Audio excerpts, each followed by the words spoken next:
The coronavirus pandemic has affected our lives, our economy, our health, and nearly every corner of the globe. The rapid spread of new variants offers clues to how SARS-CoV-19 is adapting and how the pandemic will play out over the next several months. WHO said the highly mutated Omicron variant of COVID-19 could change the course of the pandemic. Due to lockdown and work-from-home culture, people's lifestyles are already severely disrupted. Many people have become physically inactive and developed irregular eating patterns, which leads to unhealthier lifestyles and aggravation of lifestyle-related diseases. A multi-sectoral approach promoting healthier diets and increasing physical activity can help in slowing down the diabetic epidemic and heart diseases. Beat Diabetes Myths and Facts will impact and help a large number of people to prevent or control metabolic disorders. Today we have with us experts to share with you advice on leading a healthy life.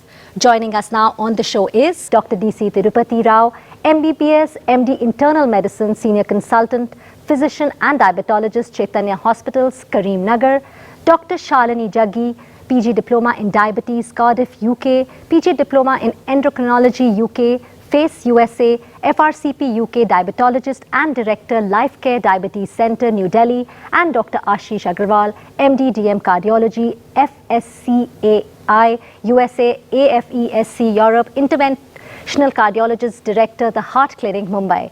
Thank you so much, doctors, for joining us today on this very critical issue. I would like to start with you, Dr. Rao. What are some of the symptoms of Omicron variant of COVID-19? Are symptoms same for people with diabetes too? At the outset, I would like to inform you that Omicron variant is quite new, recently detected, and frankly speaking, we don't know much about the various symptomatology. But according to South African Medical Association, the following symptoms are there, like extreme weakness, severe myalgias, fever, cough, headache, and surprisingly, there is no loss of smell and taste. According to South African Medical Association, this disease pattern is not that severe when compared to Delta variant. But WHO has issued a warning that it can spread very fast. It is faster, almost 2 to 3 times more than Delta variant. It has got high immune escape. Even vaccines may not be effective. That's why reinfection and breakthrough infections are common, and surprisingly, the routinely used RT-PCR may not be able to detect this variant. Dr. Jaggi, some people are already suffering from, the long COVID effect. How much these people are susceptible to Omicron? What extra care should, people with comorbid conditions take? When you say long COVID effect, actually what it means is people who've already had a COVID-19 infection, they've recovered from the infection and they still have some kind of vague symptoms. It could be breathlessness, it could be fogging of memory, it could just be weakness, fasciculations, thromboembolic phenomena, something that is still persisting. Now, whether these people are at an increased risk of getting Omicron is anybody's guess. If you ask me who is at risk, I think anybody and everybody who gets exposed can be a high risk here. Usually when we say somebody has had a COVID-19 illness, especially, if you had a moderate or a severe illness, the antibody response that you get persists and gives you some kind of an immunity for almost 6 to 9 months. But then we've had infections, repeated infections in the first wave, and the same people did get infected in the second wave.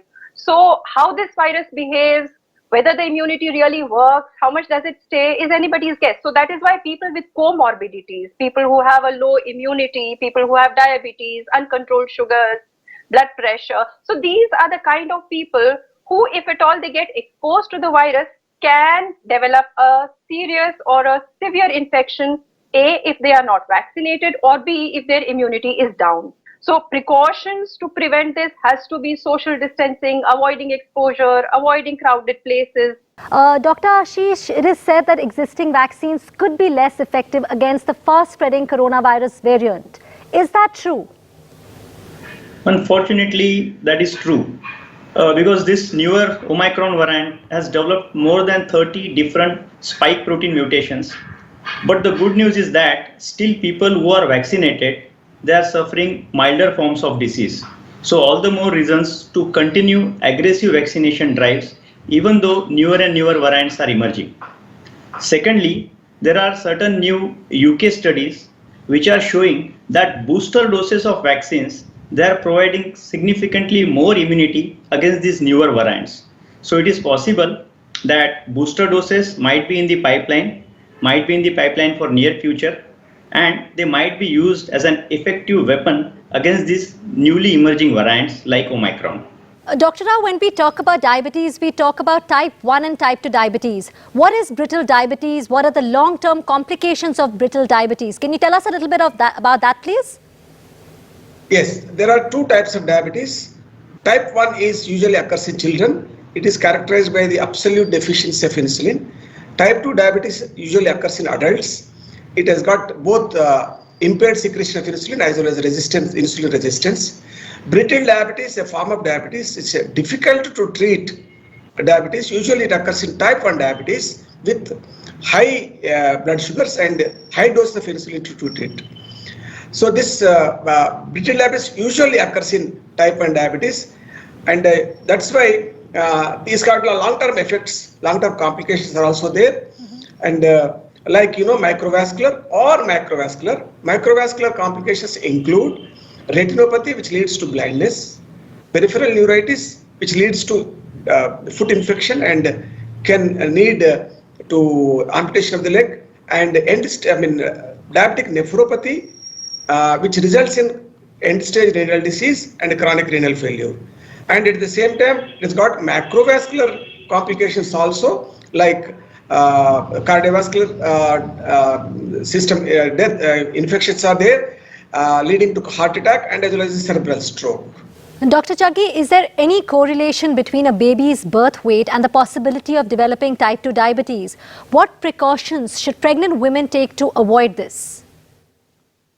It's a very important question, ma'am, because, we've always thought that you get diabetes only if you are not exercising well, you have a bad lifestyle, you're putting on weight. But now we have a lot of evidence which talks about a theory of what is called the fetal origin of adult disease. In simple terms, what this tells us is that you get programmed even before your birth to develop all these metabolic problems like diabetes, like cardiac disease, hypertension, obesity.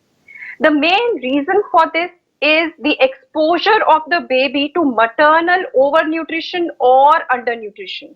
So both the extremes, if the baby is born underweight or the baby is born overweight, these children in the womb itself, because of the mother having probably diabetes which was uncontrolled or gestational diabetes, there's a problem there at the genetic level. So there's a programming that happens at the genetic level, and if this baby is born with a weight which is more than normal, which means more than 3.5 kilograms, or less than normal, which means less than 2.5. Okay. So these children, when they grow up, the catch-up growth, they grow up with a lot of insulin resistance, and eventually they get fat, they develop obesity, and they develop diabetes and hypertension.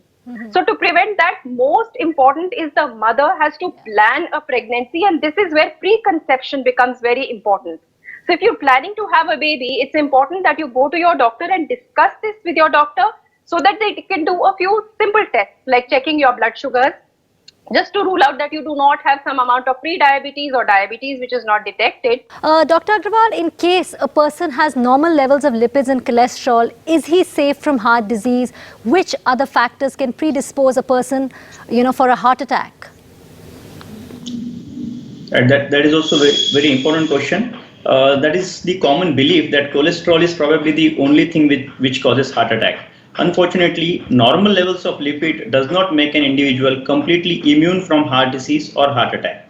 There are a number of other predisposing factors like diabetes, high blood pressure, strong family history of heart disease, smoking, stress, and sedentary lifestyle. These are some of the factors which predispose to heart disease or heart attack. However, we also should keep in mind, even if an individual is not having any of these risk factors, he can still develop heart disease. The reason is that we need to understand that we don't understand everything. We don't know everything about heart attack or heart disease, and there are a lot of things which are still in the gray zone. Still, science doesn't have all the answers. But of course, modifying these risk factors is very important. Yes, absolutely. On that note, we're going to be taking a short break. We'll be right back very soon and this discussion will continue.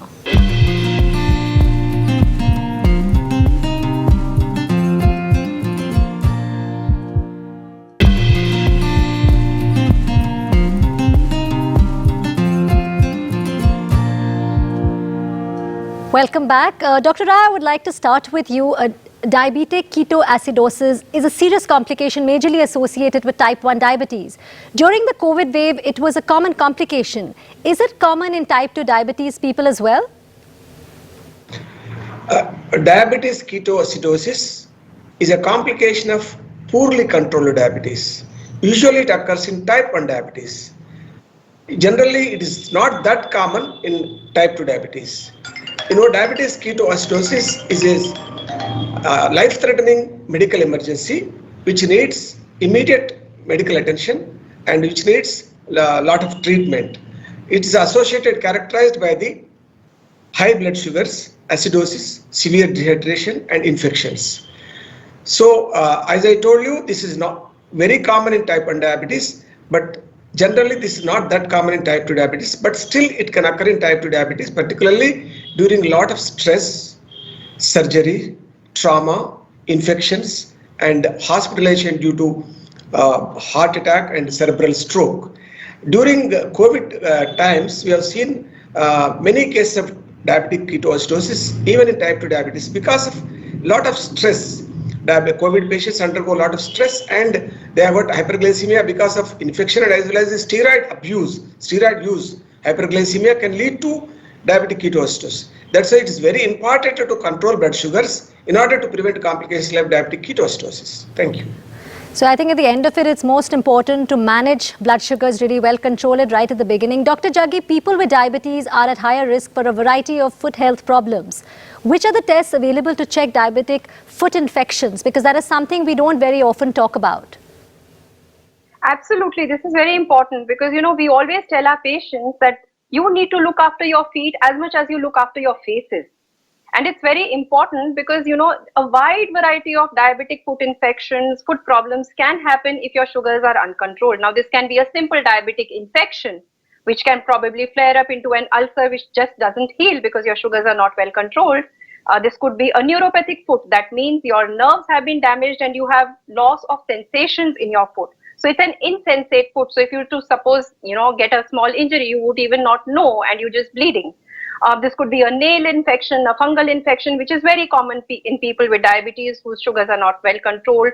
This could be a problem with the blood flow, a peripheral arterial disease or a PVD, which means there's an impairment in the blood flow to your feet, to your toes. And this can lead to gangrene, even amputations. So it's very important, number one, to look after your feet, inspect your feet every day.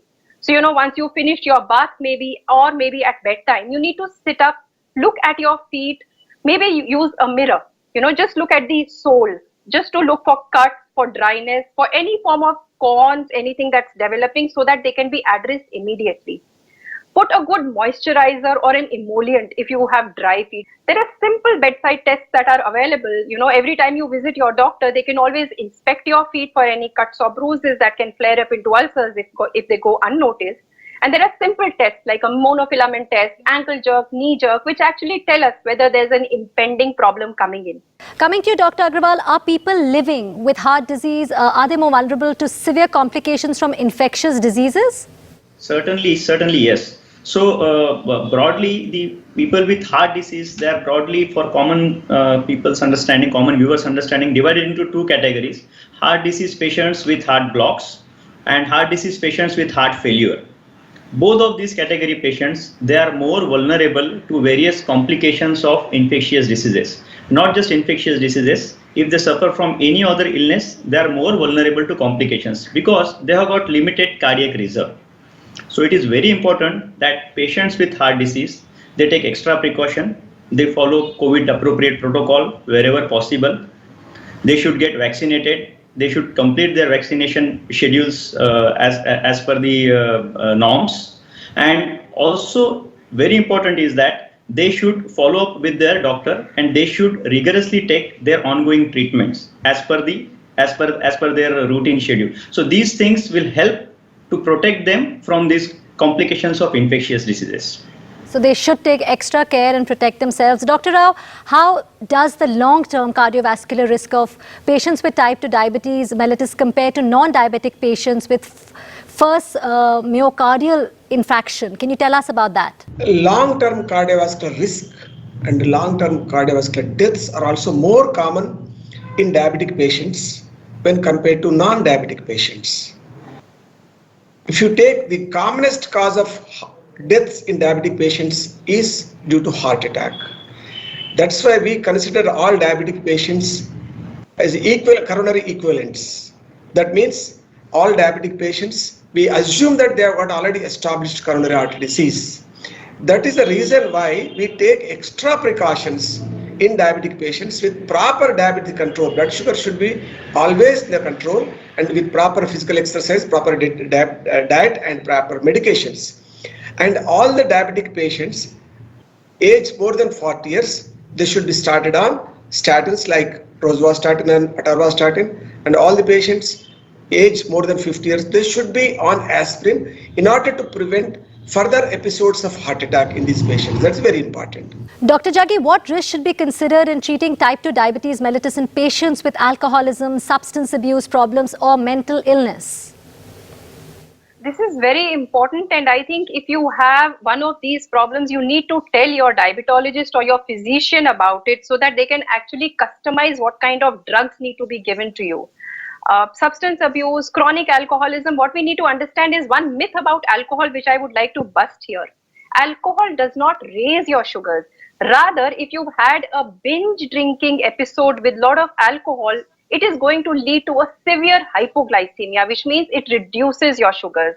So A, if you have a problem of substance abuse, chronic alcoholism, number one, of course, has to be abstinence. You need treatment. You need to go to a psychiatrist or to a de-addiction center to kind of reduce your alcohol.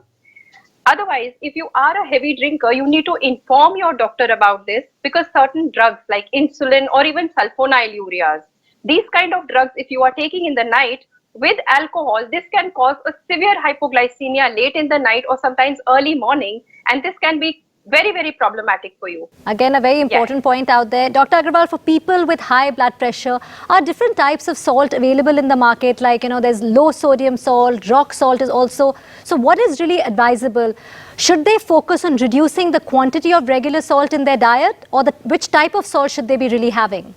You have answered the question. The quantity of the salt is more important than the type of salt being used. So there are various salts: kosher salt, Himalayan pink salt, rock salt, our routine table salt.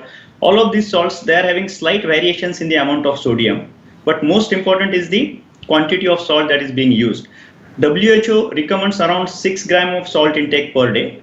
We should also keep in mind that having very low salt is also not good and is not advisable. So routinely used salt in the diet is acceptable. Only we should not use excess added salt, and we should avoid extremely salt-rich foods. I will also like to take this opportunity to bring to the notice of all the viewers that hypertension is a big pandemic. It is just as big and as deadly as COVID pandemic, and it is much easier to control. So knowing your numbers, controlling your blood pressure can go a long way to prevent long-term significant complications. All you have to do is you have to keep a watch on your blood pressure and try to keep the numbers in check. Your blood pressure, keep it in check. Again, like like all the doctors, all of you have said, everything in moderation, whether it's the alcohol, not adding extra salt, and most importantly at this point, when we're looking at the the new variant Omicron, we all need to be extra cautious, maintain social distancing, wash our hands, and of course wear masks, and vaccination is key here. Thank you so much, doctors, for joining us today on this very special show. Thanks for watching.